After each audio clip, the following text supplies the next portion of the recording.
चांदी जैसी उज्जवल रोशनी बिखेरती हुई एक सुंदर सुबह। यमुना नदी के पावन तट पर ओस की बूंदों से ढकी हरी भरी घास की पत्तियों के बीच से ठंडी ठंडी हवाएं चल रही हैं। दूर कहीं से बांसुरी की एक अत्यंत मधुर और सम्मोहक तान गूंज रही है। पूरा गोकुल धीरे धीरे जाग रहा है। गायों के गले में बंधी घंटियों की खनखनाहट और गोपियों की मधुर हंसी का स्वर पूरे वातावरण में लहरें ले रहा है। लेकिन उस दिन इस चिर परिचित शांति के पीछे एक बहुत बड़ी हलचल और भागदौड़ छिपी हुई थी। नंद बाबा और माता यशोदा के नेतृत्व में सभी ग्रामवासी एक अजीब सी हड़बड़ी में यहाँ-वहाँ दौड़ भाग कर रहे थे। बड़े बड़े मिट्टी के बर्तनों में दूध और घी इकट्ठा किया जा रहा था तथा तरह तरह के सुंदर फूलों और फलों को सजाया जा रहा था।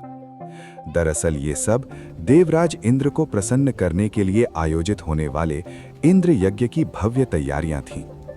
पूरे गांव के मन में ये गहरा डर था कि यदि वर्षा देकर उन पर कृपा करने वाले इंद्रदेव कहीं क्रोधित हो गए तो पूरे गोकुल का सर्वनाश हो जाएगा।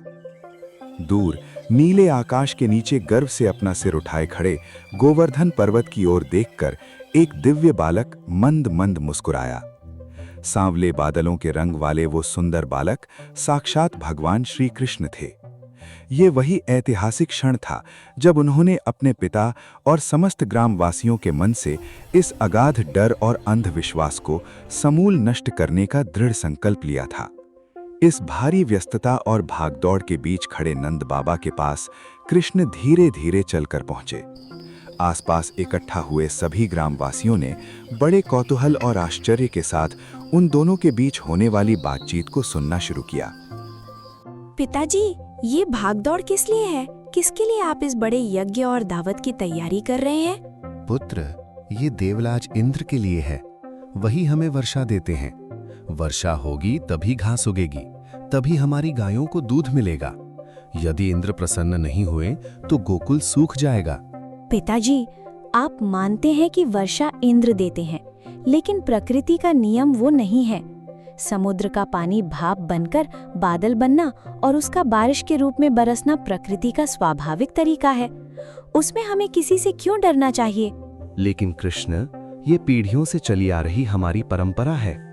परंपराओं से बढ़कर हमें सत्य को देखना चाहिए पिताजी। देखिए, वहाँ खड़े उस गोवर्धन पर्वत को देखिए। वो पर्वत हमारी गायों को हरी घास देता है।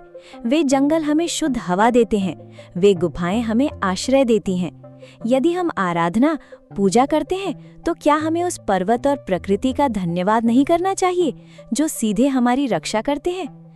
हमें डर कर नहीं, बल्कि प्रेम से पूजा करनी चाहिए। हमें आज इंद्र की नहीं, बल्कि गोवर्धन पर्वत की पूजा करनी चाहिए। कृष्ण की इन अमृतमयी वाणियों में एक विलक्षण और दिव्य शक्ति थी। सभी ग्रामवासियों ने विस्मय से एक दूसरे की ओर देखा।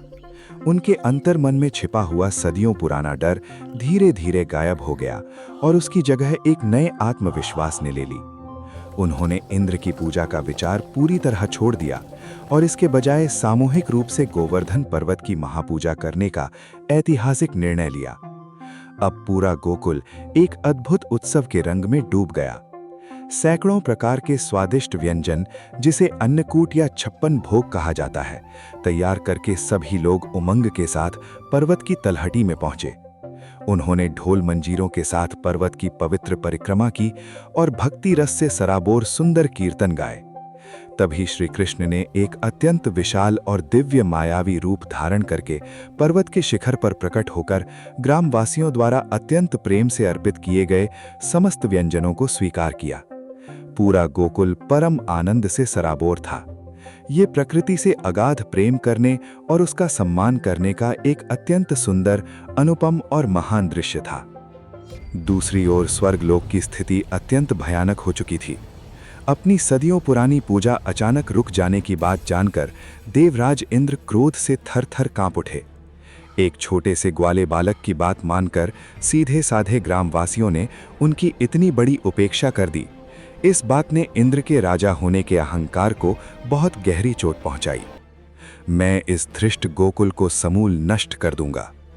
इंद्र का ये भयंकर गर्जना पूरे स्वर्गलोक में गूंज उठा।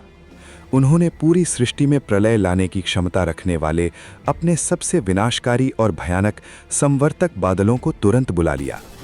आकाश को चीरती हुई भयंकर बिजलियां कड़कने लगीं। बादलों की डरावनी गड़गड़ाहट से पूरी धरती कांप उठी।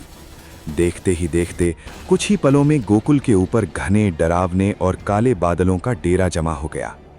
ओलों और पत्थरों जैसी मूसलाधार और विनाशकारी बारिश होने लगी।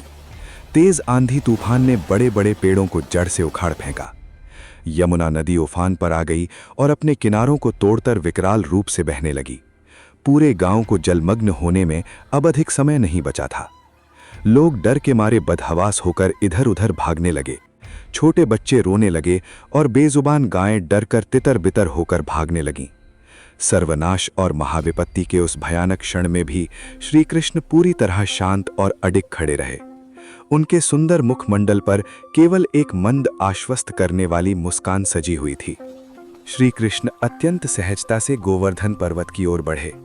जैसे कोई बालक खेल खेल में किसी अत्यंत कोमल फूल को तोड़ लेता है, ठीक उसी महालाघव और सहजता से उन्होंने अपने बाएं हाथ की कनिष्ठिका उंगली यानी छोटी उंगली पर उस गगनचुंबी विशाल पर्वत को ऊपर उठा लिया। आकाश की ओर उठा वो पर्वत एक विशालकाय छतरी की तरह पूरे गोकुल के ऊपर तनकर खड़ा हो गया। सब लोग बिना किसी डर के इसके नीचे चले आओ। श्री कृष्ण की ये शांत, गंभीर और अमृतमयी आवाज ने सभी के डूबते हुए दिलों को ढाढ़स बंधाया। सभी भयभीत ग्रामवासी, उनकी गायें, गोप गोपियां, पशु पक्षी और गोकुल के समस्त जीव जंतु उस विशाल पर्वत की सुरक्षित छाया में आश्रय लेने लगे। बाहर देवराज इंद्र अपनी संपूर्ण आसुरी शक्ति का प्रयोग कर रहे थे। पर्वत के शिखर पर लगातार भयानक बिजलियां आकर गिर रही थीं। पानी का महाप्रलय उस पर्वत को डुबो देने का हर संभव प्रयास कर रहा था, परंतु भगवान श्री कृष्ण की उंगली की नोक पर वो विशाल पर्वत एक पर्वत की तरह ही अडिग, अचल और स्थिर खड़ा रहा। दिन बीतते गए। 1 दिन, 2 दिन, पूरे 7 दिन और 7 रातें बीत गईं। भगवान श्री कृष्ण बिना पलक झपकाए, बिना सोए और बिना अन्न जल का एक भी दाना ग्रहण किए लगातार उसी वीर मुद्रा में पर्वत को थामे खड़े रहे। श्री कृष्ण के इस अकल्पनीय, अलौकिक और चमत्कारी स्वरूप को देखकर सभी ग्रामवासी अत्यंत भक्तिभाव से हाथ जोड़कर खड़े हो गए। उस पर्वत के नीचे वे सब सुख दुख भूलकर एक अटूट परिवार की तरह पूरी तरह सुरक्षित और आनंदित थे। अंततः 7वें दिन देवराज इंद्र थक कर पूरी तरह चूर हो गए। उनका सबसे शक्तिशाली अस्त्र वज्रायुध और प्रलयनकारी बादल भी एक छोटे से बालक की उंगली पर टिके उस पर्वत को रत्ती भर भी हिलाने या डिगाने में पूरी तरह असफल रहे। धीरे धीरे बारिश थम गई, डरावने बादल छट गए और आकाश पूरी तरह साफ हो गया। सूर्यदेव की सुनहरी किरणें एक बार फिर से धरती पर चमकने लगीं। धीरे धीरे सभी लोग ससम्मान पर्वत के नीचे से बाहर आए। कृष्ण ने अत्यंत सावधानी और सहजता से उस विशाल पर्वत को वापस उसके पुराने स्थान पर पूरी तरह सुरक्षित रख दिया। अब देवराज इंद्र को अपनी भयानक भूल और अज्ञानता का पूर्ण एहसास हो चुका था। वे अपने दिव्य ऐरावत नामक सफेद हाथी से नीचे उतरे और सीधे आकर भगवान श्री कृष्ण के चरणों में साष्टांग दंडवत गिर पड़े। स्वर्ग का वो अभिमानी राजा एक साधारण से ग्वाले के सामने नतमस्तक होकर अत्यंत विनम्र हो गया। इंद्र भली भांति समझ गए कि उनका झूठा अहंकार पूरी तरह चूर हो चुका है और ये बालक कोई साधारण मनुष्य नहीं बल्कि साक्षात जगदीश्वर, परमेश्वर, परब्रह्म है। धरती एक बार फिर से नई हरी भरी चादर ओढ़कर लहलहा उठी। गोकुल के परम भाग्यशाली लोगों ने अपने प्राण प्रिय कृष्ण को गले से लगा लिया और सभी की आंखों से आनंद के अश्रु बहने लगे।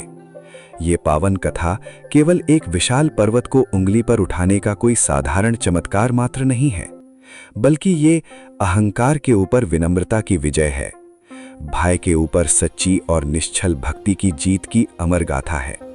भगवान श्री कृष्ण ने इस लीला के माध्यम से पूरे संसार को ये महान सीख दी कि इस अमूल्य प्रकृति की रक्षा करना हम सभी का परम और पहला कर्तव्य है, क्योंकि ये प्रकृति ही हमारी वास्तविक पालनहार और साक्षात ईश्वर का रूप है। आज भी वो पवित्र गोवर्धन पर्वत वहीं साक्षात खड़ा है, हमें युगों युगों तक ये शाश्वत सत्य याद दिलाने के लिए कि यदि हमारी रक्षा करने के लिए स्वयं ईश्वर हमारे साथ हैं, तो हम जीवन के किसी भी बड़े से बड़े तूफान का डटकर सामना कर सकते हैं और उस पर पूर्ण विजय प्राप्त कर सकते हैं।